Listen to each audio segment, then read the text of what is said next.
장군은 발을 씻다가 점이 3개나 생겼다고 했습니다. 첩은 신하의 발바닥에 점이 7개나 있습니다. 라고 말했습니다. 장군은 속으로 좋지 않다고 했습니다. 고대부터 황제들 사이의 갈등과 경쟁은 항상 운명적인 운명과 경외심을 불러일으키는 기적들로 점철되어 왔습니다. 왕의 탄생은 단순한 평범한 삶의 시작을 넘어 하늘과 땅이 함께 거행하는 장엄한 의식과도 같습니다. 별들이 반짝이고 천상 현상들이 변화하며 마치 온 우주가 그의 출현을 기념하는 듯합니다. 민간 전설에 따르면 운명의 아이가 태어날 때 환상이 함께 나타나 그가 짊어질 엄청난 사명을 예고한다고 합니다. 수많은 징조 중에서도 특히 신비롭고 독특한 것이 있는데 바로 발바닥의 7별입니다. 전설에 따르면 발바닥에 북두칠성의 별처럼 생긴 점이 7개 있다면 이는 최고의 왕권뿐 아니라 천지의 신비를 탐구하는 지혜와 용기를 상징한다고 합니다. 이는 권력과 영성의 결합, 천의 의지와 인간 세계의 조화를 상징합니다. 역사를 통틀어 수많은 황제들이 이 상징을 통해 자신의 정통성과 고귀한 지위를 과시하고 신하들에게 자신이 선택받은 자임을 재확인시켜 주었습니다. 명나라 건국 초기, 나라는 전반적으로 안정을 누렸지만 변경 지역은 완전히 평화롭지는 않았습니다. 명나라의 속국이었던 동북부의 여진족들은 명나라의 지배를 받으면서도 끊임없는 야망을 품고 있었습니다. 명나라의 굴레에 갇히고 싶지 않았던 그들은 은밀히 세력을 키워 언젠가는 속박에서 벗어나 왕위를 찬탈할 수 있기를 바랐습니다. 명나라 태조 주원장은 이러한 위험을 간파하고 주저없이 결단력 있는 행동을 취했습니다. 그는 군대를 북진시켜 여진족의 반란을 무자비한 무력으로 진압하고 과감한 조치로 반란을 진압했습니다. 이러한 과감한 조치는 명나라 변경에 일시적인 평화를 되찾고 국가의 안정을 확보하는 데 기여했습니다. 그러나 그의 후계자인 청조주디 황제는 아버지와는 전혀 다른 전략을 채택했습니다. 그는 여진족의 성장이 제한적인 근본 원인이 군사력이 아니라 복잡한 부족 간 불신과 갈등에 있다는 것을 깨달았습니다. 따라서 그는 더 이상 군사력에만 의존하지 않고 분열과 해체를 교묘하게 이용했습니다. 그는 여러 주요 부족의 지도자들을 호의로 대하고 부와 지위를 부여하여 번영과 시기를 동시에 조장했습니다. 주디는 이러한 심리적 균열을 이용하여 여진족을 상호 불신과 내분에 빠뜨렸습니다. 명나라에게 이 전략은 효과적이었습니다.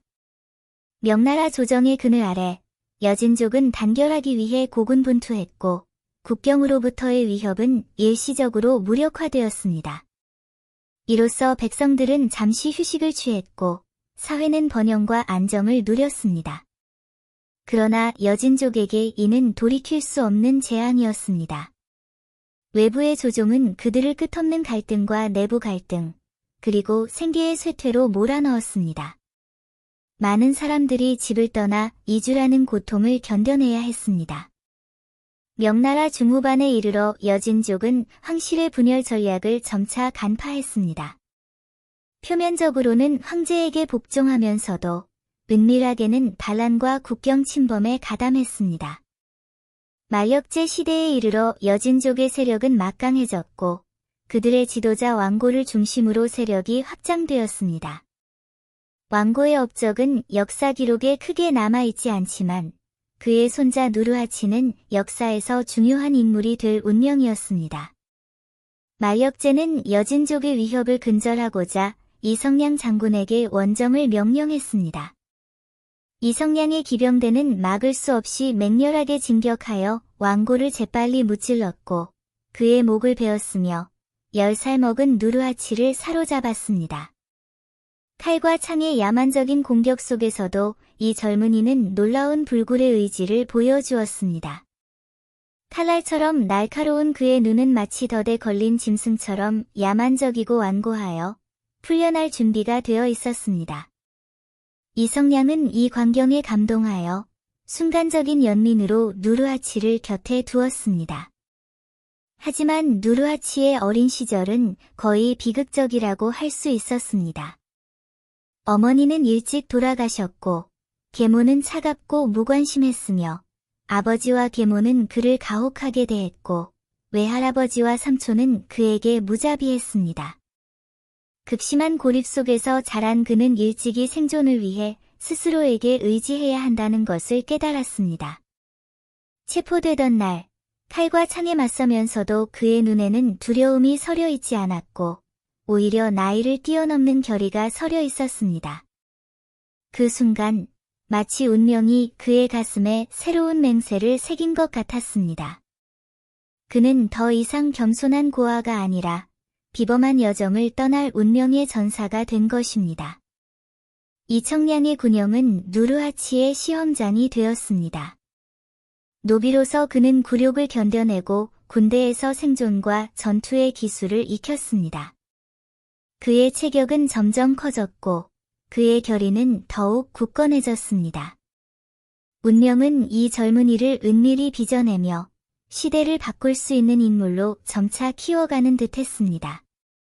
전설에 따르면 그의 발바닥에는 7개의 점이 있었는데 이는 7별을 밟는다 라는 상서로운 징조였으며 이는 그의 삶을 왕위로 향하는 길로 인도하는 듯했습니다. 어느 날 밤 이청량은 후궁이 자신의 발에 있는 점 3개를 언급하자 기뻐했습니다. 하지만 누르하치의 발에 점이 7개 있다는 사실을 알게 되자 가슴이 뭉클해졌습니다. 젊은이의 눈빛과 흔들리지 않는 결의에 그는 자신이 미래의 짐승을 풀어놓았을지도 모른다는 생각이 문득 들었습니다. 그는 젊은이를 처형하려고 황급히 천막을 뛰쳐나왔지만 그 소식은 이미 후궁에게까지 새어나갔습니다. 누르하치는 장군들의 분노에 찬 함성과 병영의 혼란만 남겨둔 채 공황 상태에 빠져 밤거리로 도망쳤습니다. 그 순간부터 그는 비천한 태생을 버리고 새로운 삶을 시작했습니다. 깊은 증오와 불멸의 야망을 품은 채 그는 비밀리에 자신의 미래를 계획했습니다. 그의 발밑에 있는 7별은 운명의 징표일 뿐만 아니라 필연적인 그의 출세의 상징이기도 했습니다. 세월이 흘러 후진, 이 세력을 키우고 기병대가 중원을 휩쓸었을 때 사람들은 그날 밤의 기적에 경탄했습니다. 소외된 젊은이, 재빠른 탈출, 그리고 세상을 바꿀 사건의 서곡이 조용히 시작된 순간이었습니다.